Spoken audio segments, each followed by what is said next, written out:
Hello, hello les amis de la chaîne Animanimus Tarot, bienvenue aujourd'hui pour regarder quelles sont les énergies sentimentales, relationnelles, amoureuses qui vous accompagneront pendant le mois de décembre 2023. Alors bien sûr, ce sont des énergies qui peuvent parler à certains d'entre vous dès à présent et parler à d'autres un peu plus tard. Au mois de décembre, voire au début du mois de janvier. N'hésitez pas à revenir sur ce tirage si toutefois il ne vous parle pas dès à présent.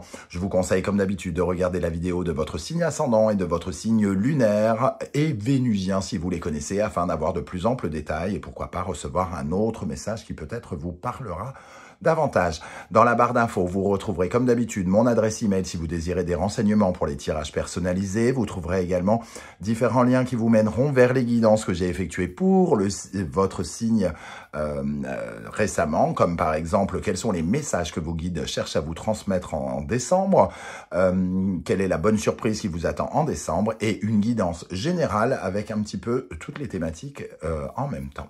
Voilà, allez, on se retrouve dans quelques instants. N'oubliez pas de liker, de partager et de vous abonner à la chaîne. Je vous en remercie, à tout de suite. Hello, hello les amis Gémeaux, ascendant Gémeaux, signe lunaire et vénusien en Gémeaux. Bienvenue pour cette guidance sentimentale, relationnelle, amoureuse du mois de décembre 2023. J'espère que vous allez tous très très bien. Heureux de vous retrouver aujourd'hui. Je vous rappelle que c'est un tirage général, hein, bien entendu. Vous prenez uniquement les énergies qui vibrent avec ce que vous vivez et vous n'hésitez pas à adapter mon vocabulaire à votre situation. On y va avec les énergies. N'oubliez pas également de regarder la vidéo de votre signe ascendant et de votre signe lunaire et vénusien si vous les connaissez pour avoir plus de détails. On y va avec l'énergie principale du tarot de Marseille. N'oubliez pas de liker, de partager et de vous abonner à la chaîne. Ici, nous avons l'impératrice et la lune. Alors, ce que je ressens, c'est déjà qu'il y a une sorte de vie intérieure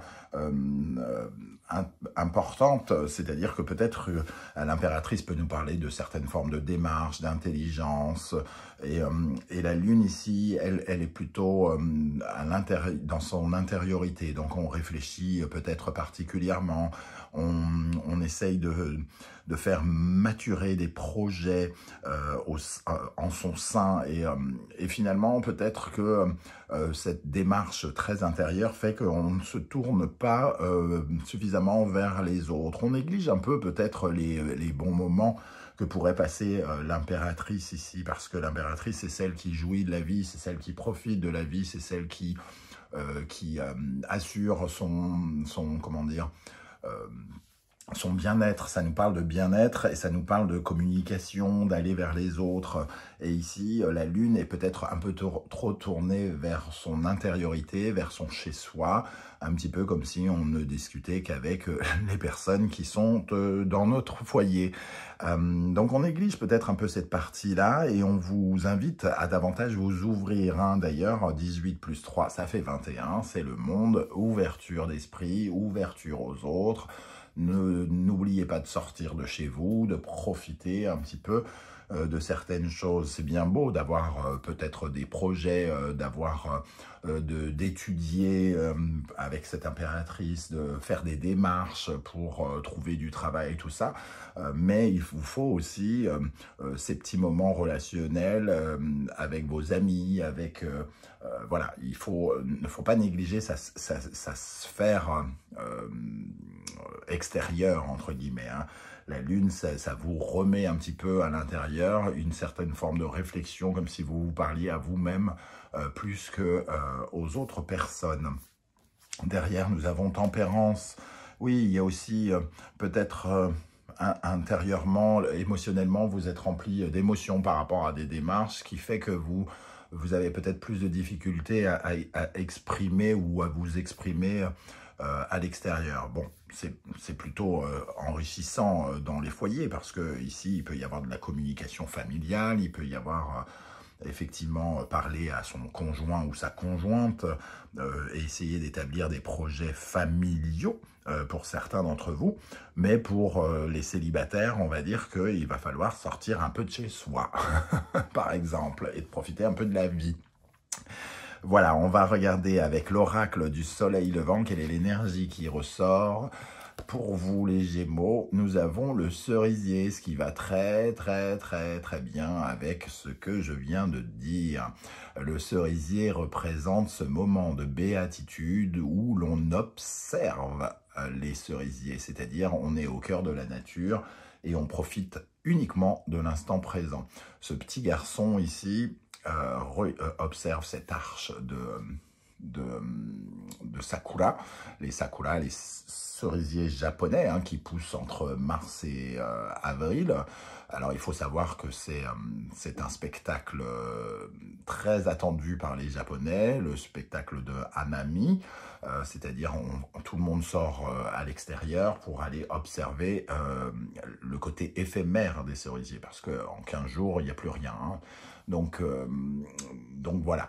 Et on voit ce petit garçon qui est sur une corde et qui finalement n'a pas peur parce qu'il observe, parce qu'il n'est pas dans la projection ni dans le passé de ses expériences passées où peut-être il est tombé, et il n'est pas non plus dans les observations du futur, il ne s'imagine pas tomber. Donc il est finalement en train de vivre un moment plein de béatitude, un moment de bien-être qui fait que il regarde le temps qui passe quelque part. Et il vous faut peut-être adopter ce sentiment de profiter de l'instant présent. Oui, vous mettez peut-être des choses en place, mais il n'y a pas que le futur, il n'y a pas que le passé. Il faut parfois bien profiter aussi du présent pour pouvoir, comment dire, observer ce qui se passe en notre corps, en notre sein. Ici, il y a deux attitudes possibles. Il y a ce petit garçon qui ne se préoccupe de rien sauf du spectacle, et cette petite femme, elle est petite sur la carte, oui, sa mère ici, qui est juste ici, qui hurle parce qu'elle prévoit des choses qui ne sont pas encore arrivées. Elle imagine la chute, alors qu'on pourrait imaginer avec cette chaussure qui tombe ici, c'est un peu flou, je suis désolé, ça n'arrive pas à capter l'essence même de cette chaussure qui tombe, mais voilà, on peut être préoccupé par l'avenir ou on peut tout simplement apprécier le moment présent. Et ici, on vous invite à apprécier ce moment présent. Il y a sans doute de belles choses à vivre, donc n'hésitez pas à sortir, à voir du monde, à être dans l'actualité du jour. Quand je dis l'actualité, c'est pas dans les journaux, parce que c'est pas ça qui va vous donner de la béatitude. La deuxième énergie, avec l'oracle du soleil levant, nous avons le dieu de la foudre. Alors, c'est une énergie un peu de surprise. Laissez-vous surprendre, c'est un peu ce qu'on nous dit ici avec la béatitude. Hein. J'ai l'impression qu'on vous dit... n'ayez pas peur d'être surpris, n'ayez pas peur de laisser venir l'inattendu à vous, parce que l'inattendu peut être plein de ressources et peut être vous offrir plein de cadeaux aussi. Mais quand on est trop tourné peut-être sur soi, sur ses projets, sur tout ça, et qu'on ne sort pas, entre guillemets, on ne provoque pas certaines choses. Et le dieu de la foudre, c'est tout à fait la possibilité d'être surpris au cœur de cette béatitude. On observe quelque chose et paf, un cadeau, une rencontre ou quelque chose comme ça qui vous accompagne. Donc là, on parle bien d'imprévu, de modification, de rectifier certaines choses. Le dieu de la foudre, ça peut correspondre aussi à une énergie de prise de conscience. On a besoin certes d'être dans son intériorité ici, mais on a besoin d'observer aussi ce qui se passe aujourd'hui pour pouvoir prendre conscience de comment on absorbe l'énergie du bonheur. Qu'est-ce qu'on veut véritablement, là, tout de suite? De quoi on a besoin? Qu'est-ce qui nous enrichit aujourd'hui? Il y a une certaine forme de réflexion aussi sur ça pour peut-être avoir une sorte de prise de conscience. Et peut-être une surprise qui arrive dans un moment où on profite, entre guillemets, de la vie. Alors, on va regarder les énergies qui accompagneront les célibataires Gémeaux. Nous avons le chariot et le soleil. Alors, elles étaient dans ce sens-là, soleil, chariot. Pour moi, il y a justement quelque chose qui peut vous faire avancer. Le soleil, c'est un nouvel éclairage, une nouvelle rencontre. Le chariot, c'est dans un mouvement. Donc, oui, vous êtes invité à sortir de chez vous. Hein, si vous êtes effectivement très, comment dire, accaparé par une certaine forme de travail, par des devoirs, par des... je sais pas, par une formation, par quelque chose qui vous invite à réfléchir beaucoup chez vous, on vous invite à souffler, à sortir et à voir du monde ici. Alors c'est l'occasion peut-être justement de voir quelque chose progresser dans votre vie émotionnelle, relationnelle, amoureuse. Ça peut être des rencontres justement autres que amicales, hein, ça peut être du moins autres que amoureuses. En tout cas, il y a quelque chose d'enrichissant ici à gagner. Il y a une prise de conscience qu'il y a besoin, on a besoin d'aller de l'avant dans sa vie relationnelle amoureuse. On a besoin d'aller à la rencontre des personnes et de les laisser venir à notre rencontre aussi avec ce chariot. C'est en prenant, entre guillemets, la route, ici, en choisissant un peu le chemin que vous désirez prendre, que vous serez le mieux surpris par ce qui peut arriver dans votre vie sentimentale et relationnelle. Dans le domaine pour les énergies, pardon, je vais y arriver, des Gémeaux qui sont en couple ou qui pensent l'être, on va dire ça comme ça, nous avons l'As d'épée ici et le Roi de coupe. Il y a une décision qui est prise ici, une nouvelle idée, quelque chose de nouveau, véritablement. Avec l'As d'épée, c'est pas quelque chose qu'on a déjà fait, hein, c'est innovant. Il y a cette notion d'innovation. Quelque chose qui est lié avec une vraie envie, un vrai plaisir ici, une vraie joie. Donc on prend une décision, peut-être liée au couple ici, qui nous remplit. Le Roi de coupe, il est très à l'aise avec ses émotions. Il a des émotions, il a le sens, entre guillemets, il a un parfait contrôle de ses émotions. Ici, on sent qu'on a besoin de quelque chose qui nous fasse véritablement vibrer. C'est au sein du couple, hein, au sein de votre, dans l'énergie des personnes qui vous entourent, dans votre foyer. On voit ici, en tout cas, une vie amoureuse qui peut être triomphante. On prend une décision ici qui ancre quelque chose dans le bonheur, quelque chose de bienveillant. C'est une décision bienveillante pour soi et peut-être pour le conjoint. Et sans doute pour le conjoint ou la conjointe. Quelle énergie va particulièrement vous aider dans votre vie sentimentale relationnelle? Vierge, Mercure, Balance, Vénus ici. Hein. Donc justement, la Balance parle des activités relationnelles et la Vierge nous parle du quotidien. Donc il ne faut pas se perdre non plus dans les activités quotidiennes qui ressemblent à du travail. Hein. Ici, on sent que deux personnes travaillent, mais finalement ne se parlent pas. Et au contraire, il faut enrichir. Il faut avoir le sentiment de se sentir utile vis-à-vis des autres et que les autres nous soient utiles. C'est cette énergie-là que représente la Vierge. Hein.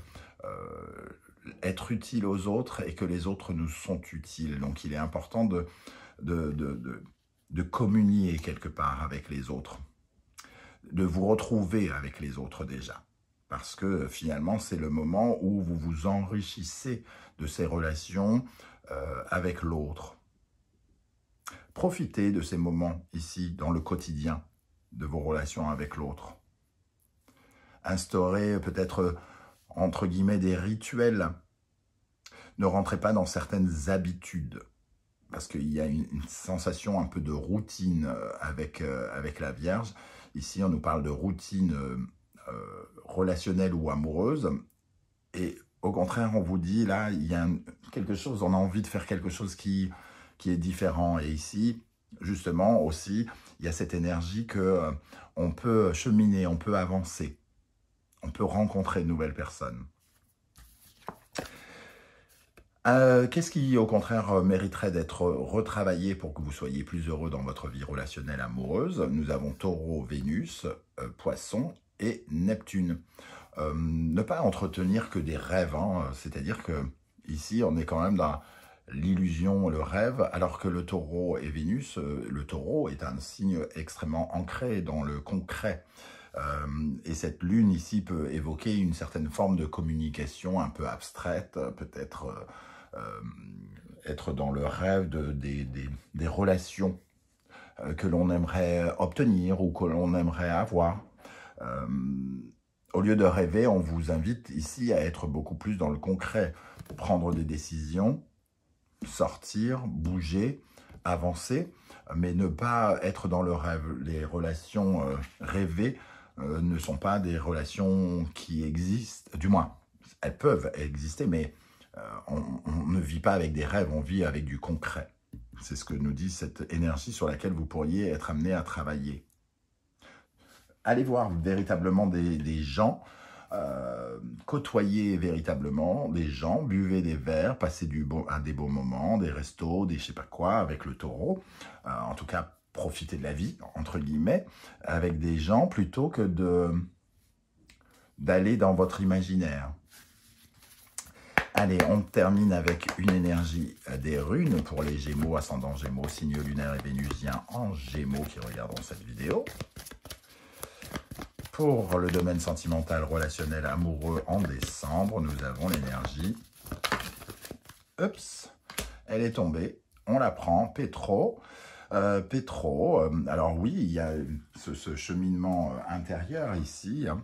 On voit ce jeune homme en train de méditer, alors que derrière, il y a le bruit extérieur de la ville. Donc, il essaye de se canaliser ici sur sa voix intérieure pour essayer, au contraire, de ne pas trop entendre les